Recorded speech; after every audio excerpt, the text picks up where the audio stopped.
Assalamualaikum warahmatullahi wabarakatuh. Perkenalkan, nama saya Sofianti dari kelas Biologi B semester 4 dengan NIM 19081066063 akan menjelaskan mengenai praktikum ekologi umum, yaitu siklus fosfor.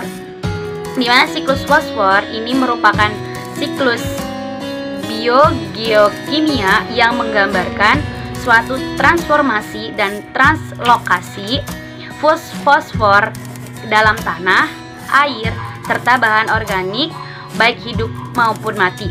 Penambahan fosfor ini terjadi karena adanya penambahan bahan anorganik, pupuk anorganik maksudnya, dan pupuk organik yaitu pupuk kandang, serta proses degradasi dan proses dekomposisi baik yang dilakukan oleh tumbuhan maupun hewan. Berikut merupakan contoh siklus fosfor yang telah digambarkan. Berikut merupakan contoh siklus fosfor yang terjadi di alam. Nah, yang pertama itu adalah proses pelapukan batuan. Siklus fosfor ini dimulai dari sumber utama fosfor yang sering dijumpai dalam batuan dengan proses pelapukan. Pelapukan tersebut berlangsung secara alami yang dipengaruhi oleh faktor hujan, cuaca, dan juga erosi yang menyebabkan fosfor berpindah ke tanah. Pada saat batuan yang di dalamnya mengandung fosfor terkena hujan, maka secara langsung akan melepaskan ion fosfat dan mineral lainnya yang terdapat di dalamnya. Nah, kemudian penyerapan oleh tanaman dan hewan.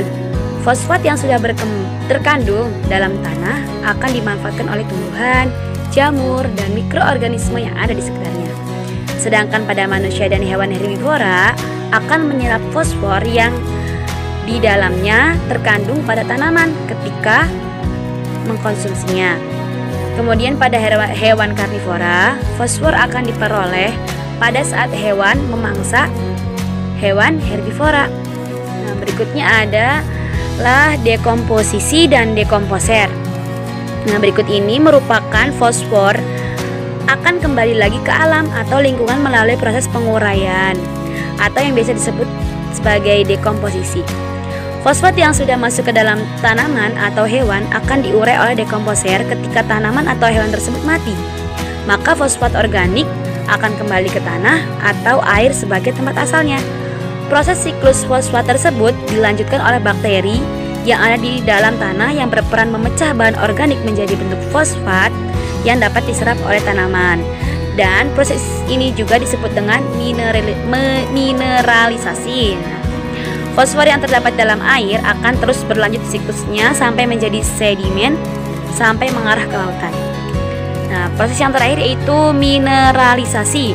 Pada tahap ini, bakteri yang terkandung dalam tanah akan memecah bahan-bahan organik ke wujud yang lebih kecil agar bisa dengan mudah terserap oleh tanaman.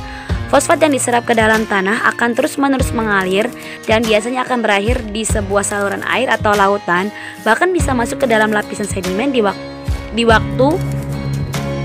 waktu ke waktu. Kurang lebih seperti itulah proses siklus fosfor. Seperti itu pengambarannya ya. Kurang lebihnya mohon maaf. Sekian dari saya. Wassalamualaikum warahmatullahi wabarakatuh.